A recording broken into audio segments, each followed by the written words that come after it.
नमस्कार दोस्तों।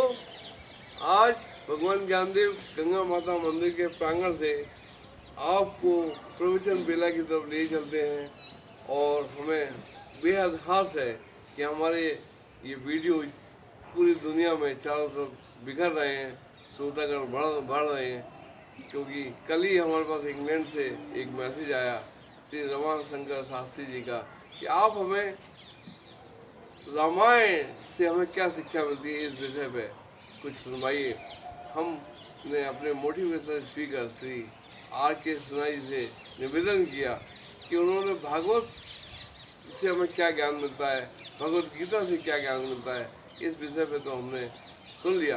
अब हम उनसे सुनने जा रहे हैं कि रामायण से हमें और रामायण की चरित्र जितने भी चरित्र हुए उन सब की जीवन लीला से हमें क्या ज्ञान मिलता है, इस विषय पे हम सुनेंगे।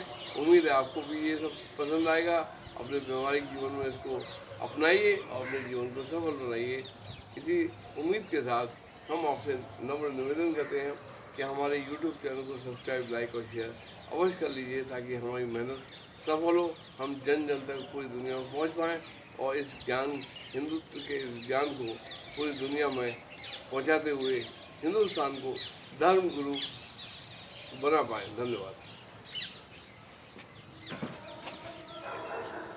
आप सभी श्रोतागणों को रामायण के उपासक अनुयायियों को प्रणाम। आप सभी का काफी स्वागत और खास करके स्वागत है उन नौजवानों का जिन्होंने अपनी संस्कृति में इंटरेस्ट दिखाई। भारत की धरोहर संस्कृति को मिटाने का बहुत कोशिश हुई, मिटते मिटते भी पूरी नहीं मिट पाई और जो अवशेष भी है वो दुनिया के लिए एक बहुत बड़ा शिक्षाप्रद है। हम विश्व गुरु थे और हम विश्व गुरु बनेंगे, इसमें कहीं कोई शंका समाधान नहीं। हम विश्व गुरु थे, विश्व गुरु की ओर बढ़ने का अगला कदम तभी शुरू हो गया जब हमारे यहाँ संस्कृत के विद्यालय पुनर्स्थापित होना शुरू हो गए। हमारे धरोहरों को फिर से लोग खोज खोज करके निकालना शुरू कर दिया। हमारी लाखों पुस्तिका जलने के बाद भी हमारी जो संस्कृति, हमारे जो ऋषि मुनि थे, हमारे जो ज्ञानी थे, हमारे महर्षि थे, उन्होंने कुछ इतना छोड़ करके रखा है कि अभी भी विश्व को ज्ञान देने के लिए भारत के संतान सक्षम है। उन्हीं बिखरे हुए कागज़ के पन्नों से, ताम्रपत्र के पन्नों से उन बिखरे हुए ज्ञानों को अगर समेट लिया जाए तो आज भी हमारे पास अपूर्व भंडार है जिससे हम शिक्षा दे सकते हैं। जितनी भी वैज्ञानिक खोज अभी हो रही हैं, हमारे विरासत को अगर देखा जाए, उस पर निगाह डाला जाए तो सारे के सारे अभी भी बच्चे हैं। समुद्र के किनारे के कंकड़ पत्थर हैं जो कि हमारे भारत का ज्ञान समुद्र जितनी गहराई था, कोई ऐसा नहीं था चीज़ जो भारत में नहीं था। हम ग्रहों से बात करते थे, हम ग्रहों पर आना जाना करते थे। हमारे यहाँ विमान ऐसा था जो विमान केवल इच्छा शक्ति से बढ़ जाता था। जितने लोगों को बैठाना है बैठा लीजिए, इच्छा शक्ति से बढ़ता था और प्रकाश वेग से चलता था।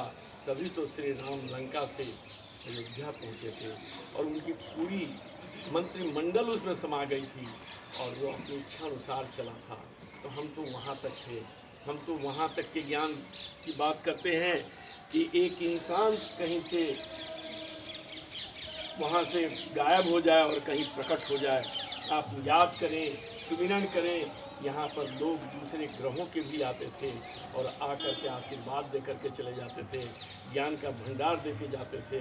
अभी तो हम हमारी नई दुनिया जो पाश्चात्य दुनिया की ओर देख रहे हैं, ये तो अभी मंगल और चंद्र की बात कर रहे हैं। हम कहाँ नहीं थे और कहाँ नहीं पहुँचे थे।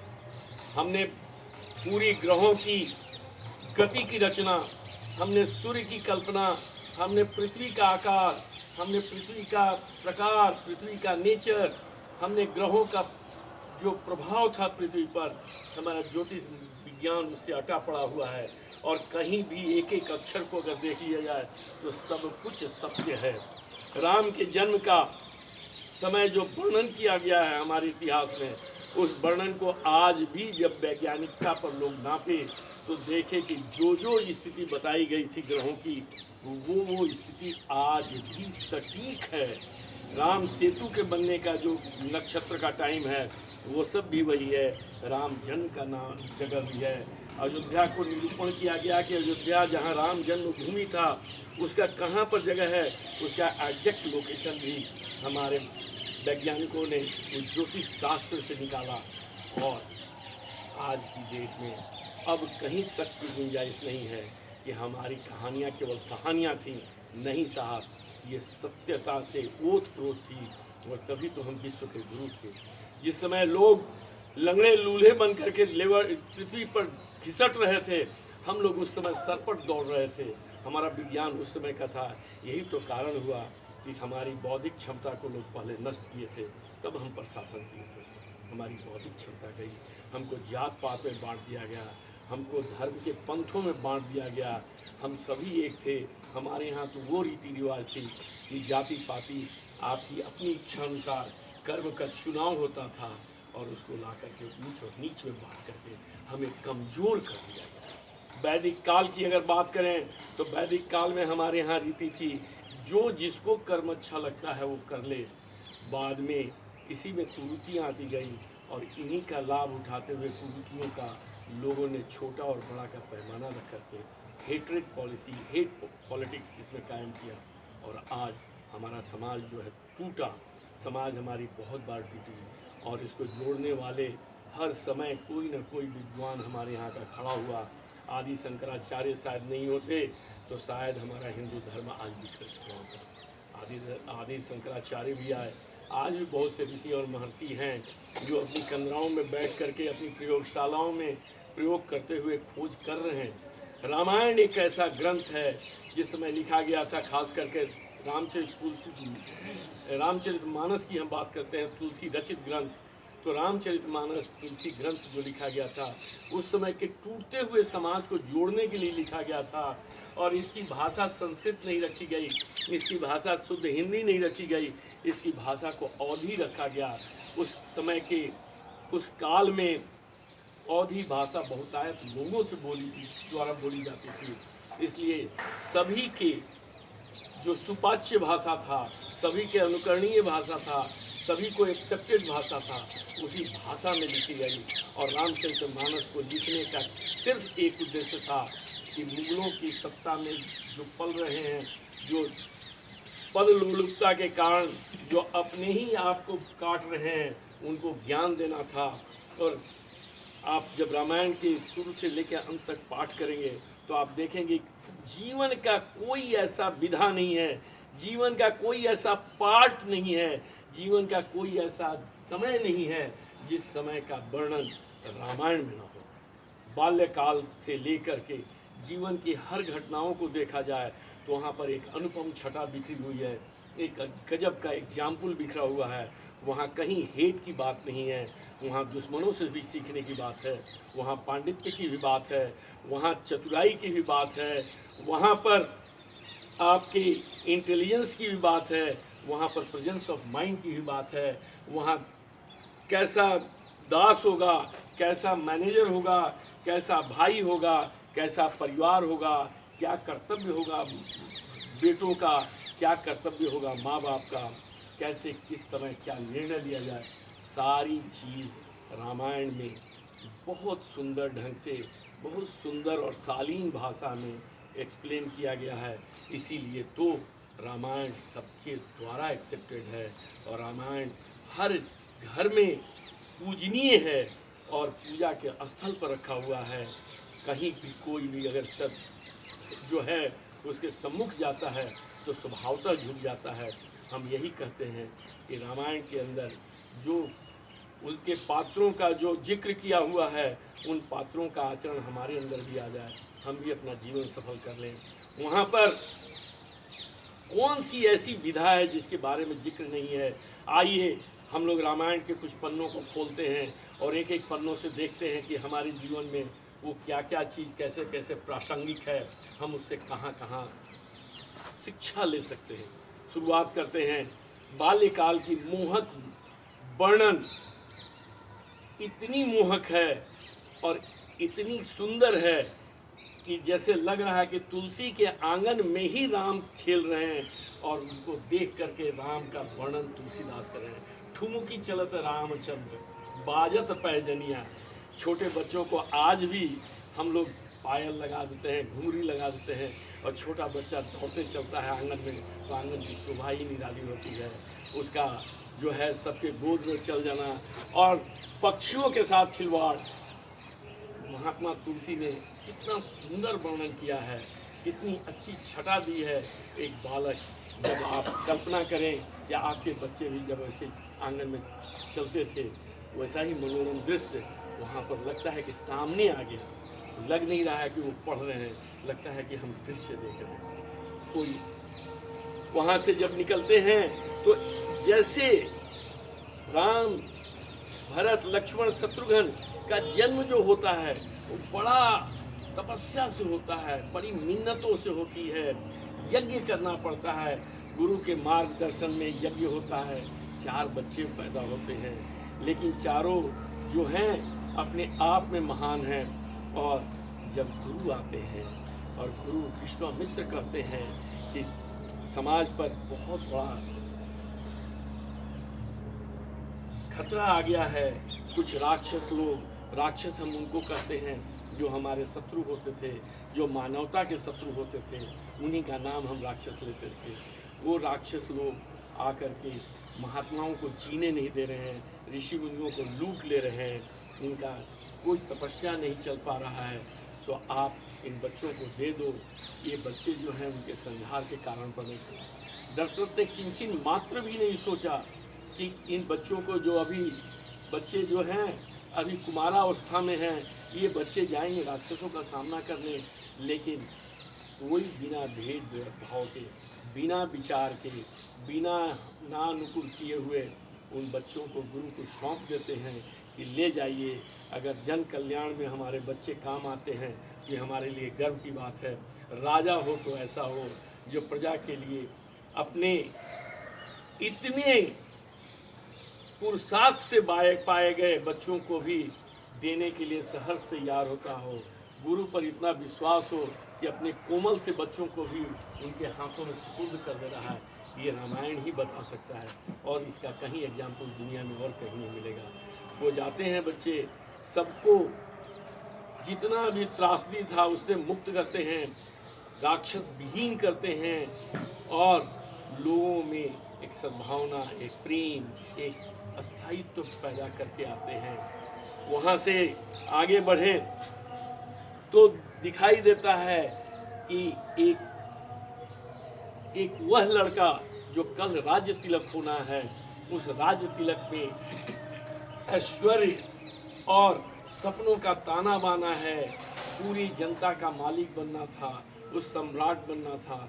लेकिन माता पिता के भक्ति में इतना ओत प्रोत है हमारे राम कि एक बार केवल सुनते हैं कि हमें वनवास जाना है, कतई कोई कमेंट नहीं, कोई उस पर जिरह नहीं, कोई उस पर दखल अंदाजी नहीं, सहर्ष तैयार होकर के पिता का कहना मानते हैं और वहाँ से चल देते हैं वनवास की ओर। माँ जानकी पति प्राणता का वहाँ नमूना देती हैं। नमूना ये देती हैं कि पूरी राजपाट, माँ जानकी को कहीं कोई ये नहीं था बाध्यता कि राम का साथ दें। माँ जानकी बिना बाध्यता के सिर्फ अपना धर्म, पति सेवा को ही महत्व देते हुए तत्काल राम के साथ तैयार होती हैं कि मैं भी चलूँगी। राजसी सिंहासन को छोड़ दिया, राजसी ठाट बाट को छोड़ दिया, महलों की बिछावन को छोड़ दिया और पत्तों की बिछावन पर सोना मंजूर किया। लेकिन उन्होंने क्या कहा? पति का चरण ही मेरा स्वर्ग है, पति के चरणों के नीचे के कांटा बिनना ही मेरा धर्म है। तो माँ जानकी ने एक अलग टाइप का नमूना प्रस्तुत किया भारतीय नारियों के लिए कि भारतीय नारियों का ये स्वर्ग पति के चरणों में है, पति की सेवा में ही उनकी पूर्णता है। ये भी एग्जाम्पल वहीं से मिलता है। लेकिन आइए उस संदर्भ में भी चलें कि ये कारण क्यों हुआ, क्यों राम को वनवास जाना पड़ा। तो सिर्फ एक भूल हुई, वो भूल थी कि रिस्पॉन्स विथ एबिलिटी नहीं हुआ, मीन्स रिस्पॉन्सिबिलिटी का ख्याल नहीं रहा। रिस्पॉन्सिबिलिटी का अर्थ होता है जिम्मेवारी।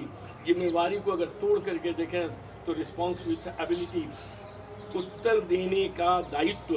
उत्तर देने का दायित्व का मतलब है जो बोले सोच समझ करके बोलें, सोच समझ करके बोलने से ही आपका कार्य सार्थक होगा। जहां आप भावावेश में आकर के, आप उद्वेग में आकर के जब कुछ आप प्रत्युत्तर देते हैं तो उसका परिणाम बुरा होता है। कैकेयी ने महाराज दशरथ के रथ को बचाया, चक्का निकलने से बचाया, धूरी में अपनी उंगली लगाया और दशरथ युद्ध को जीत जाते हैं। जब लहूलुहान कैकेयी की उंगली को देखते हैं और पूछते हैं कि प्रिय ये क्या हुआ, तो उन्होंने कैकेयी ने बताया कि महाराज आपके रथ के चक्का बाहर फेंका रहा था, उसका लॉक गिर गया था, तो लॉक की जगह पर मैंने उंगली लगा दिया था। अब यहाँ पर दशरथ जो हैं, महाराज दशरथ, कौन दशरथ, कोई साधारण मनुष्य नहीं थे। दशरथ मतलब जो 10 इंद्रियों का मालिक होता है, वो दशरथ जो स्वर्ग और पृथ्वी का दूरी जब मर्जी होता था तब नापते थे। देवताओं के भी सेनापति थे, देवताओं से भी कहीं आगे बढ़ करके थे। वो दशरथ भी भावावेश में आते हैं और रिस्पॉन्सिबिलिटी का पूरा अर्थ न समझते हुए, जिम्मेवारियों को, दायित्वों को किनारे करते हुए तुरंत बोलते हैं प्रिय मांगो 2 वर, और 2 वर देने के लिए बाध्यता ले लेते हैं अपने सर पर। लेकिन वहीं पर उनकी पत्नी अपनी बुद्धिमत्ता का, अपनी प्रेजेंस ऑफ माइंड का परिचय देते हुए तुरंत कहती हैं महाराज मुझे कुछ नहीं चाहिए, जब ज़रूरत होगा तो इन वर को ले लूँगी और ये वचन आपका मेरे पास गिरवी रहा, जब इच्छा होगा तब मैं इनकैश करूँगी। ये था कैकेयी का प्रेजेंस ऑफ माइंड, जो उन्होंने उस शस्त्र का उस समय इस्तेमाल नहीं किया क्योंकि कोई ज़रूरत नहीं थी। शस्त्र को रिजर्व करके रख लिया किसी इमरजेंसी टाइम में, किसी अपने मतलब की बात के लिए। लेकिन वहाँ पर रिस्पॉन्सिबिलिटी को धत्ता बताते हुए दशरथ ने वरदान दिया था। दशरथ का वरदान कितना घातक हुआ वो बाद के प्रकरणों में सब सामने आ गया। दशरथ चक्रवर्ती सम्राट थे, जनता के मालिक थे, जनता की उनकी जीवन लीला पूरी जनता का उन्हीं के हाथों में थी। राजा को इस प्रकार से वरदान देना कतई शोभा नहीं दिया। राजा अपनी पत्नी को अगर थैंक्स भी बोलना चाहते थे, गले लगा करके पीठ पर थपकी देते, प्रिय तुमने आज बहुत अच्छा कार्य किया, तो शायद कैकेयी के लिए वो भी सबसे बड़ा वरदान होता। लेकिन भावावेश में वो गलती कर गए। गलती करने का नतीजा जो हुआ, राम को वनवास और भरत को राज्य। अब यहाँ पर राम को वनवास होता है, माँ जानकी रिश्तों की कदर करती हैं, अपने रिश्तों की कदर के लिए ऐशो आराम को भत्ता बताती हैं। उसी तरह से लक्ष्मण भी भ्रातृ प्रेम का एक अलग नमूना देते हैं और वो भी कहते हैं मुझे ऐशो आराम नहीं चाहिए, मेरे लिए तो मेरा भाई ये सब कुछ है।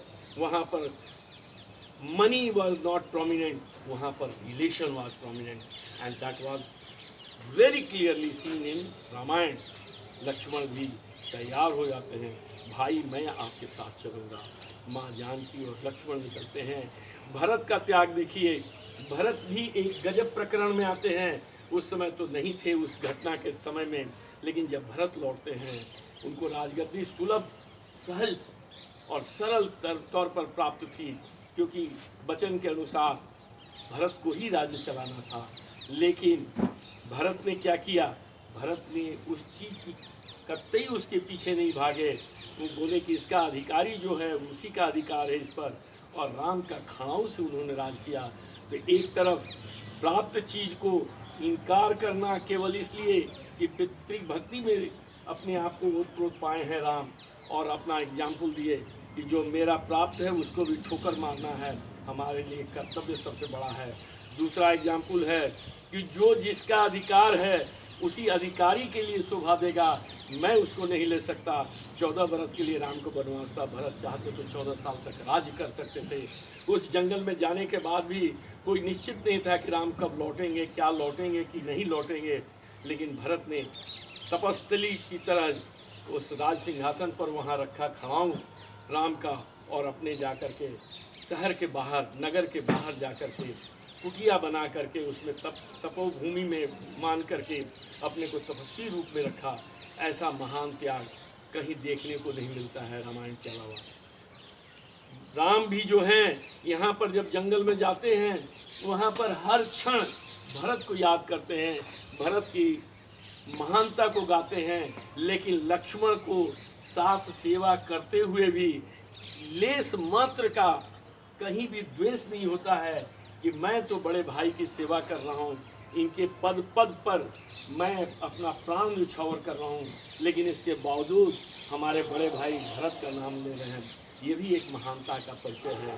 भरत ने अपने ये भरत जो कुछ भी प्रेम किए, कुछ तपस्या में आकर के जनता की सेवा कर रहे हैं, कर्तव्य परायणता भी दिखा रहे हैं। लक्ष्मण जो हैं अपनी मर्यादाओं के अंदर अपने भाई की सेवा कर रहे हैं, रिश्तों को मोल कर रहे हैं, रिश्तों को दिखा रहे हैं। और यहाँ पर आकर के एक विचित्र टाइप का सीन होता है कि जितने भी लोग हैं, रामायण के जो भी पात्र हैं, सभी पात्र रिश्तों की अहमियत को ज़्यादा तवज्जो देते हैं बनिस्बत सुख सुविधा का। राम लक्ष्मण की वाइफ उर्मिला, जो कि कहीं भी प्रसंग में नहीं आती हैं, लेकिन अपने पति की सेवा में कोई कमी ना आ जाए, इसलिए प्रभु से प्रार्थना करके अपना वरदान लेती हैं कि हे प्रभु, मेरे पति अपने बड़े भाई की सेवा में जा रहे हैं, कभी भी मेरे पति को नींद ना आ जाए, मेरे पति अपने कर्तव्य से कभी अलग विमुख न हो जाएं, इसलिए मेरे पति के हिस्से की भी नींद मुझे ही दे दो, मेरी नींद तो ही है। और उर्मिला सोती रहती हैं, लक्ष्मण के भी भाग का, अपने पति के भी भाग का नींद लेकर के पड़ी हुई हैं, और किसी से कोई मतलब नहीं। एक साइलेंट पात्र के रूप में उनका भी जो योगदान है रामायण में वो विचित्र प्रशंसनीय है। उर्मिला को कहीं कोई खास स्थान नहीं मिल रहा है, लेकिन उर्मिला की त्याग भी महान त्याग में है, जो अपने को सुख संसार से सबको विमुख होते हुए अपने पति के हिस्से का नींद लेकर के चुपचाप सो रही हैं, सोते हुए जीवन बिता रही हैं। तो इससे बड़ा त्याग और क्या होगा। ये तपस्या ही था उर्मिला का। वहाँ प्रसंग जब आता है तो तपोभूमि में उनको मिलते हैं, जंगल में मिलते हैं हनुमान जैसा सेवक। हनुमान जैसा सेवक जब देखता है उसको कार्य केवल मिलता है माँ जानकी का पता लगाना, क्योंकि राम से जैसे ही दोस्ती होती है तो पहला चीज़ होता है कि मेरी पत्नी खो गई है, मुझे पता करो। हनुमान जानते हैं कि घने जंगलों में किसी नर के लीला के बाहर है, किसी का पता लगाना, इसके लिए उपयुक्त जो फोर्स होगी वो बंदर और भालुओं का होगा। और इसीलिए हनुमान जो है राम की दोस्ती, पैरेलल दोस्ती कराते हैं सुग्रीव से, जंगलों के राजा से, और दोस्ती होती है गिव एंड टेक पर। राम सुग्रीव के साथ दोस्ती करते हैं तो केवल याचक बन करके नहीं उनसे मांगते हैं, बराबरी के पर चलते हैं, और सबसे पहले सुग्रीव को ही मदद करते हैं। सुग्रीव जो बाली के डर से छुपे हुए थे, बाली के भय से मुक्त करते हैं और सुग्रीव को आज़ाद करते हैं। तब सुग्रीव से कहते हैं कि अब आओ, तुम मेरी मदद करो, तुम्हारी मैंने मदद की, अब तुम मेरा मदद करो। तो वहाँ पर बराबरी का दोस्ती होता है। और जंगल में बंदर भालुओं के राजा से दोस्ती होने में जंगल पर विजय पाना कोई बड़ी बात नहीं थी। हनुमान एक सेवक की भांति अपने को प्रस्तुत करते हैं, और सेवक की कर्तव्य परायणता में हनुमान सर्वोत्कृष्ट अपने को साबित करते हैं। हर चीज़ को सही ढंग से निर्वहन करना, केवल इतना ही कार्य नहीं कि पता बता करके ला करके अपने मालिक को छुट्टी कर लो। उन्होंने पता ही नहीं बताया है माँ जानकी का, माँ जानकी कैसे वापस आएंगी, पूरी कथा का पट कथा उन्होंने लिखा है। एक एक चीज़ का उन्होंने अन्वेषण किया, एक एक चीज़ को गहराई से देखा। राजा कैसा है, उसका किला कैसा है, उसका मंत्री परिषद कैसा है, ये सारे चीज़, और सारी चीज़ कैसे संभव हुई थी। हनुमान को एक बहुत अच्छा मेंटोर मिला था, एक बहुत अच्छा मार्गदर्शक मिला था, जो हनुमान की खूबियों को जानता था और उस खूबियों को जानता ही नहीं था, उसको निखार करके सामने लाया।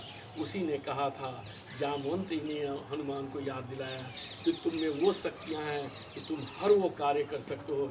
ये समुद्र तुम्हारे पास, तुम्हारे सामने क्या है, तुम तो इससे बड़ी भी छलांग लगा सकते हो। और ये जोश भरना एक मेंटोर का काम था, और वहाँ एक जामवंत ने एक सच्चे मेंटोर का काम किया और सच्चे मेंटोर की भांति हनुमान को प्रेरित किया कि तुम लंका जा सकते हो। वहीं पर मेंटोर गलत होने से क्या हो सकता है, सलाहकार गलत होने से क्या होता है, ये कैकेयी प्रसंग में आप दे सकते हैं कि ये जितना भी मूल झगड़े का कारण हुआ, ये पूरी पटकथा जो लिखी गई एक गलत मेंटोर के चलते हुआ, एक गलत सलाहकार के चलते हुआ। कैकेयी की गलत सलाहकार मंथरा निकली, जो कि राम जैसे पुत्र को भी वनवास दिलवा देती है केवल अपने पुत्र की मोहमाया में। जबकि कैकेयी के प्रसंग अगर देखें तो कैकेयी अपनी पूरी जीवन में कौशल्या से ज़्यादा ही राम को मान्यता दी थी, राम से प्रेम की थी, लेकिन ये प्रेम भी टूटा एक गलत सलाहकार के चलते। सलाहकार आपके जीवन में कितना अहम रोल रखता है, इस सलाहकार का जीवन देखना है, जीवन में क्या क्या रोल हो सकता है। तो कैकेयी का साथ मंथरा को देखिए, और सलाहकार आपको फर्श से अर्श पर पहुंचा सकता है, उसका एग्जाम्पल देखना है। तो हनुमान तो जामवंत को देखिए कि जामवंत ने जब हनुमान को प्रेरित किया तो हनुमान लंका तक पहुंच जाते हैं, पहुंच ही नहीं जाते हैं, कुछ अलग ढंग से करने की शक्ति पा जाते हैं, कुछ ऐसी अमोघ शक्ति पाते हैं जो कल्पना से बाहर था। वो जाते हैं लंका में, वहाँ सबसे पहला काम करते हैं कि लंका में पहुँचने के बाद इतने शक्तिशाली राजा से लड़ने के लिए कोई ना कोई एक भेदिया चाहिए था। उन्होंने विभीषण को ठीक किया, विभीषण से दोस्ती कराई, और राम का ऐसा प्रतिरूप रखा विभीषण के सामने कि विभीषण उनसे मोहित होते हैं, उससे जुड़ जाते हैं, और अपने ही भाई के अगेंस्ट में भी विभीषण तैयार होकर के हनुमान का साथ देते हैं। यही विभीषण है जो बताते हैं कि माँ जानकी कहाँ है। जब हनुमान जाते हैं माँ जानकी के सामने तो माँ जानकी को ऐसे लेडी के रूप में देखते हैं जो कि आसमान से, तारों से आग मांग रही है, पेड़ से आग मांग रही है कि तुम आग दे दो, मैं यही चिता बना करके जल जाऊंगी। क्योंकि उनके दिमाग में कहीं ना कहीं ये बैठ चुका था, ये फ्रस्ट्रेशन घेर कर रहा था कि रावण जैसे शक्तिशाली राजा तक पहुंचना हमारे पति के बस के बाहर हो रही है। हमारा पति एक साधारण सा मनुष्य कहाँ से आ पाएगा, जो इतना बड़ा तपस्वी, इतना बड़ा बुद्धिमान, इतना बड़ा पंडित, इतना प्रतापी राजा से आकर के कहाँ लड़ेगा, वो भी समुद्र के पार। इतने विशाल बीच में समुद्र है, लोग किला के बगल में तो एक नहर खोद करके, एक कैनाल खोद करके उस समय सुरक्षित महसूस करते थे। रावण की तो किला समुद्र में थी। इतनी बड़ी अभेद्य किला को भेदना किसी मानव के काम हाथ का बात नहीं हो सकता है। सीता जब फ्रस्ट्रेटेड होती है तो सबसे पहला काम है छुप करके पहुंचने वाले लंका में ये हनुमान अपने आप को माँ जानकी के सामने प्रकट करते हैं, क्योंकि उनका पहला उद्देश्य होता है कि माँ जानकी को कुछ इस तरह से ढांढस बंधाया जाए कि हमारे भगवान, हमारे मालिक, हमारे राम के आने तक ये जिंदा रहें। और माँ जानकी को हर रूप दिखाते हैं, छोटा से बड़ा रूप दिखाते हैं। जब माँ जानकी को उस पर भी पूरी विश्वास नहीं होती है तो हनुमान लंका को भी जला देते हैं, और लंका को जला करके एक एग्जाम्पल सेट करते हैं कि देख माँ, तेरे पति राम का दूत जब ये कुछ कर सकता है तो तेरा पति क्या क्या कर सकता है। और रावण जैसा बुद्धिमान व्यक्तित्व को भी इतना विचलित करते हैं, अपनी बातों में इतना विचलित करते हैं, इतना क्रोध दिलाते हैं कि हनुमान जैसे बंदर के पूंछ में रावण जैसा विद्वान आग लगा देता है, परिणाम पूरा जल जाता है। मैक्सिमम यूटिलाइजेशन जो हो सकता है, घी, तेल, कपड़ा लत्ता सब लंका का, और जला भी किला लंका का। हनुमान का एक पैसा वहाँ कहीं नहीं लगता है। हनुमान चाहते तो लंका जलाने के बाद वापस भी आ सकते थे, लेकिन माँ जानकी के पास जाते हैं और एक निशानी मांगते हैं, जो कि अगर निशानी नहीं है तो लोग इसे कोरी गप समझ सकते हैं। लोग कह सकते हैं कि तुम गए ही नहीं थे, केवल कहानी बना रहे हो।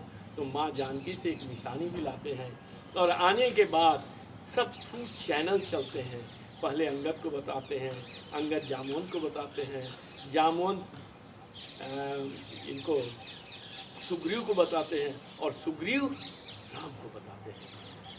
सारा इंतजाम किया हुआ है। लंका में कैसा मंत्रिमंडल है, लंका का राजा कैसा है, लंका का किला कैसा है, सारा भेद समेट करके ले आते हैं और ला करके राम के सम्मुख रखते हैं और कहते हैं कि हे प्रभु, अब विलंब मत करो, सारी फौजों को इकट्ठा करो और चल चलो।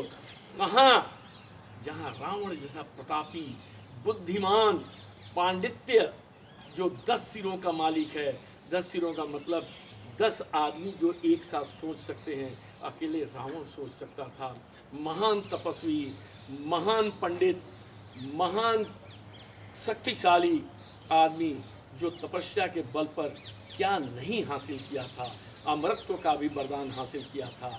केवल गलती क्या हुई कि वो एक ही काम किया कि किसी को तुच्छ नहीं समझना चाहिए।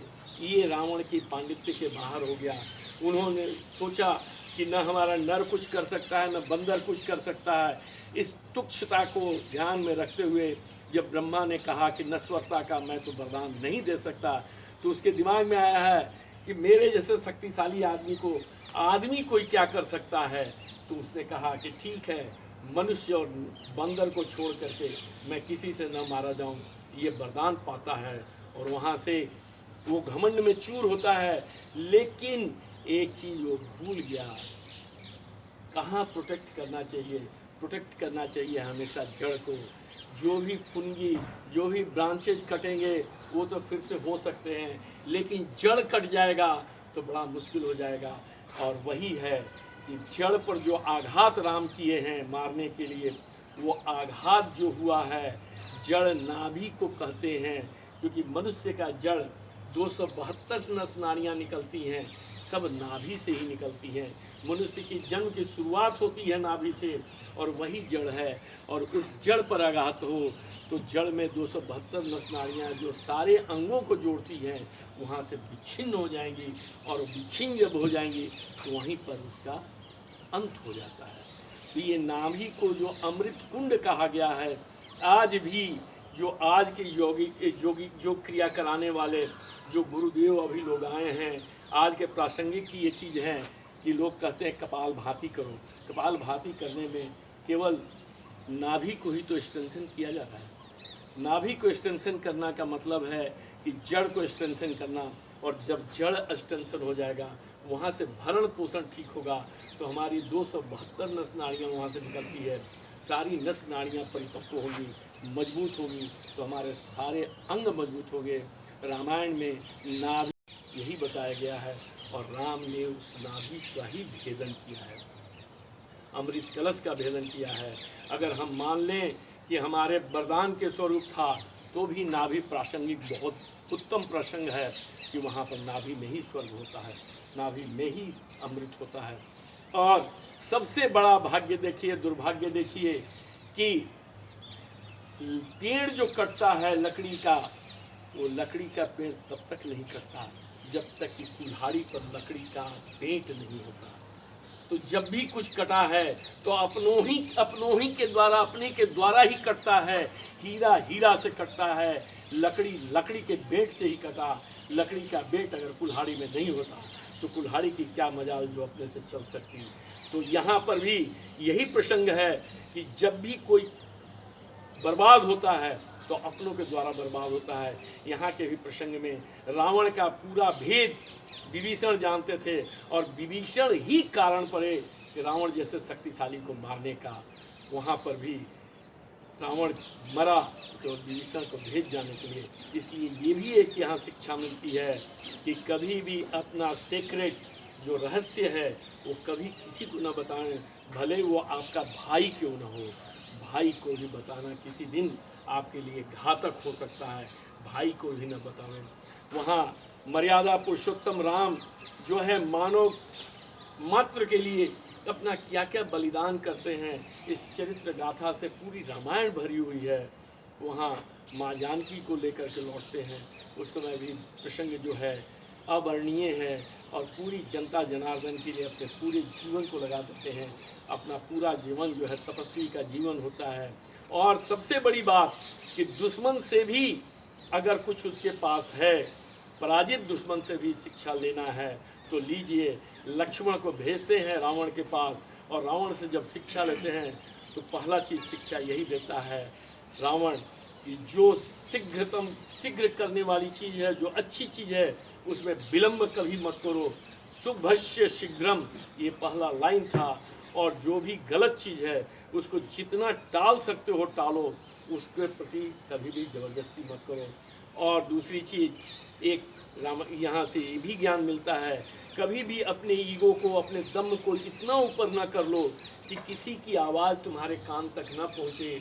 रावण का अंत हुआ तो सिर्फ इसलिए अंत हुआ कि उसको समझाने वाले सब कुछ समझाए हैं, लेकिन समझने को तैयार नहीं था, क्योंकि शक्ति के मद में चूर था। और जहाँ कोई मद में चूर होता है उसका मद नाश होता ही है। रावण का मद इसी तरह नाश हुआ। रावण इतना विद्वान था, रावण इतना बुद्धिमान था, जिसका कि शिव तांडव आज जो हम लोग स्तोत्र करते हैं, ये रावण का ही तो ये लिखा हुआ है।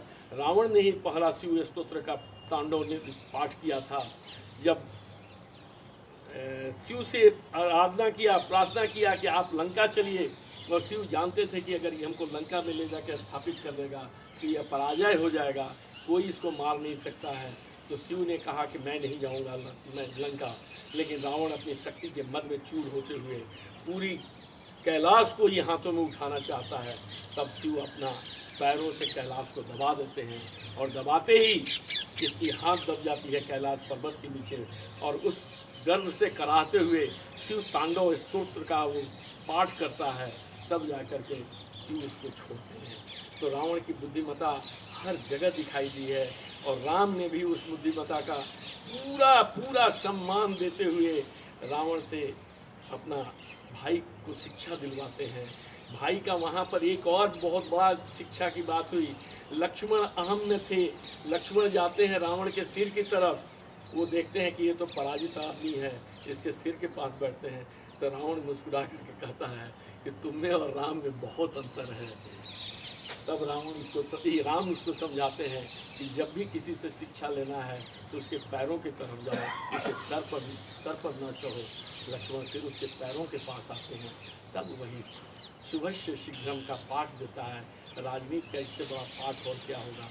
और हर पग में, हर क्षण में, हर पल में अगर रामायण को सम्मुख रखें, रामायण के अनुसार आचरण करें, तो हम शायद कभी भी किसी भी पल कोई ऐसा क्षण नहीं होगा कि हम पराजित होंगे। हम अपराजित रहेंगे अगर इसकी सारी ज्ञान को अपने अंदर समेटें। धन्यवाद।